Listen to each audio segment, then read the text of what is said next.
सभे मगहिया भाई बहन के बुलेटिन काका के राम राम आथिन मगहिया खबर में सुनथिन देश दुनिया के खबर। आज वसंत पंचमी है। लोग जगह जगह पर कर रहलन है विद्या के देवी मैया सरस्वती के पूजा।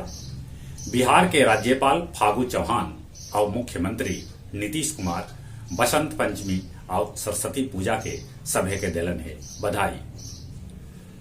संसद लोग देश में 60 गो नया केंद्रीय विद्यालय खोले के मांग कैलन है। गुजरात के मुख्यमंत्री विजय रूपानी कोरोना संक्रमित पावल गलन है। वो 2 दिन पहले एगो रैली के संबोधित करित घड़ी बेहोश होके मंचे पर गिर पड़लन हल। 28 फरवरी के भागवत गीता और प्रधानमंत्री नरेंद्र मोदी के फोटो लगल 28 गो सैटेलाइट लॉन्च करत इसरो। सेंटेक्स 609 अंक ऊपरे चढ़ के 52,000 के ऊपरे बंद होला। 4 गो सरकारी bank, bank of Maharashtra, bank of India, Indian overseas bank और सेंट्रल बैंक ऑफ इंडिया निजी हाथ में सौंपे के तैयारी चल रहा है।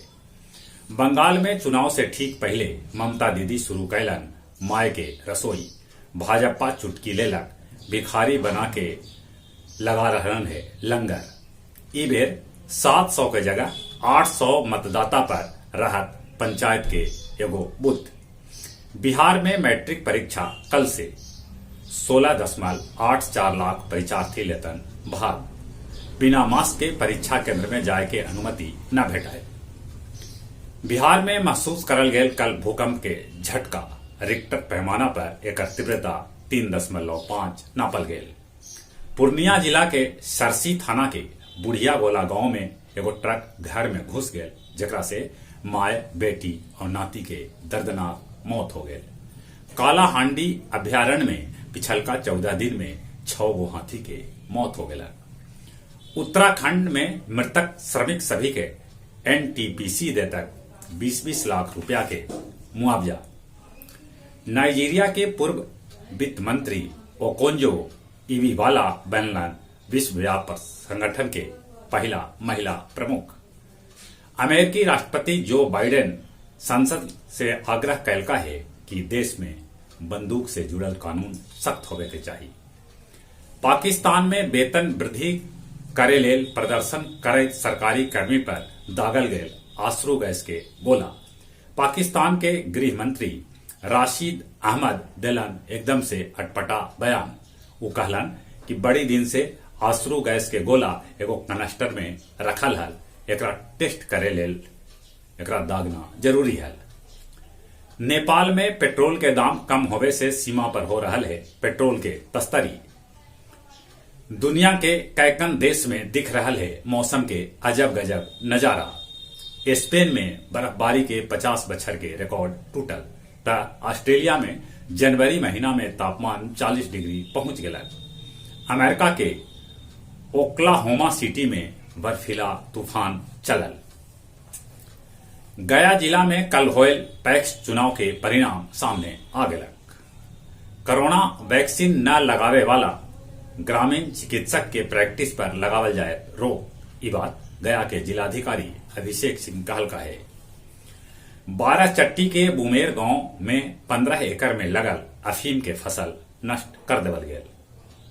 सूरधारा कला केंद्र मानपुर के आज स्थापना दिवस है। ई अवसर पर वो Hindi production house recording studio के आज उद्घाटन कर। और अब कुछ खेल के समाचार। इंग्लैंड के साथे दोसरका टेस्ट मैच के दोसरका पारी में आर अश्विन लगौलन शतक। भारतीय बल्लेबाज के गाल पर जड़लन तमाचा। इंग्लैंड हार से 7 विकेट दूर है। आईपीएल किंग्स 11 पंजाब के नाम अब पंजाब किंग्स हुए। युजवेंद्र चहल पर जाति सूचक शब्द इस्तेमाल करे के मामला में युवराज सिंह पर केस दर्ज कैल गेल है। ऑस्ट्रेलियाई ओपन में नाडाल और मेदवेदेव क्वार्टर फाइनल में पहुंच गए। इटालियन फुटबॉलर रोमेलू लुकाको दागलन 300वां गोल। और जहां तक मौसम के सवाल है, मौसम में गर्मी आ रहा है। तैयो ठंडा से बचते, कोरोना से बचे लेल मुंह नाक पर मास्क लगाते, सोशल डिस्टेंसिंग के पालन करते, बाहर से घरे अला पर नीमन से हाथ साबुन से धोते। चली एक बार फिर से अपने सभी के बुलेटिन काका के राम राम।